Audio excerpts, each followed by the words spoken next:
ಗುರು ಎಲ್ಲರಿಗೂ ನಮಸ್ಕಾರ. ನಾನು ನಿಮ್ಮ ಜಲ ಮಾತಾಡ್ತಾ ಇರೋದು ಗುರು. ನಾವು ಬೆಳಗ್ಗೆನೆ ತಾರ್ ಎತ್ಕೊಂಡು ನಾವು ಬಂದಿದ್ದೆ ಆಟೋ ರಿಫ್ರೆಶ್ಗೆ ಅಂತ ಗುರು. ಆಟೋ ರಿಫ್ರೆಶ್ಗೆ ಏನಕ್ಕೆ ಬಂದಿದ್ದೆ ಅಂತ ಹೇಳಿದ್ರೆ ನಮ್ಮ ತಾರನ್ನ ವಾಟರ್ ವಾಶ್ ಮಾಡಿಸ್ಬೇಕಾಗಿತ್ತು ಗುರು. ವಾಟರ್ ವಾಶ್ ಮಾಡಿಸೋಣ ಅಂತ ಹೇಳ್ಬಿಟ್ಟು ನಾವು ಬಂದು ಗಾಡಿ ಒಳಗಡೆ ಏನಾದರೂ ಹಾಕ್ಸೋಣ ಅಂತ ಹೇಳ್ಬಿಟ್ಟು ನಾವು ನೋಡ್ತಾ ಇದ್ವಿ ಗುರು. ಅವ್ರ ಪಕ್ಕದಲ್ಲಿ ತಾರ್ ಹಾಕ್ಕೊಂಡು ಗಾಡಿ ಎಲ್ಲ ಕ್ಲೀನ್ ಮಾಡ್ತಾವ್ರೆ. ಮತ್ತೆ ರ್ಯಾಂಪ್ಗೆ ಹಾಕ್ಕೊಂತೀವಿ ಅಂತ ಹೇಳಿದ್ರು. ಸರಿ ಅಂತ ಹೇಳ್ಬಿಟ್ಟು ರ್ಯಾಂಪ್ಗೆ ಹಾಕ್ಕೊಂಡ್ರು ಗುರು.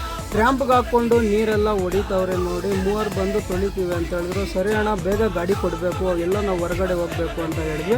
ಸರಿ ಅಂತ ಹೇಳ್ಬಿಟ್ಟು ಮೂವರು ಬಂದು ಗಾಡಿ ತೊಳೆದ್ವಿ ಗುರು. ಫೈನಲ್ ಆಗಿ ನೀರಂತೂ ಹೊಡಿತವ್ರೆ.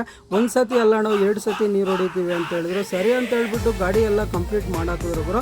ಗಾಡಿ ಕಂಪ್ಲೀಟ್ ಮಾಡಾಕಿ ರಿವರ್ಸ್ ತೆಗಿತಾ ಇದೀವಿ ಗುರು. ರಿವರ್ಸ್ ತೆಗೆದ ಮೇಲೆ ಮೂವರು ಬಂದ್ಬಿಟ್ಟು ಒಬ್ಬರು ಪಾಲಿಸ್ ಹಾಕ್ತವ್ರೆ, ಇನ್ನೊಬ್ರು ಗಾಡಿ ಓಡಿಸ್ತವ್ರೆ ಗುರು. ಸ್ಯಾಟಿಸ್ಫ್ಯಾಕ್ಷನ್ ಆಯಿತು ಗುರು ನಮಗಂತೂ ಗಾಡಿ ನೋಡಿದ ತಕ್ಷಣ ಗುರು. ಮತ್ತೆ ಫೈನಲ್ ಆಗಿ ಗ್ಲಾಸ್ ಅಂತೂ ಒಬ್ಬರು ಬಂದು ಗ್ಲಾಸ್ ಹೊರಸ ಹಾಕಿದ್ರು ಗುರು. ಹೀಗೆ ಸಪೋರ್ಟ್ ಮಾಡ್ತಾ ಇರಿ ಗುರು. ಇನ್ನೂ ವಿಡಿಯೋಗಳು ಮಾಡ್ತಾನೆ ಇರ್ತೀನಿ. ನಿಮ್ಮ ಪ್ರೀತಿ ವಿಶ್ವಾಸ ಇರಲಿ ಗುರು.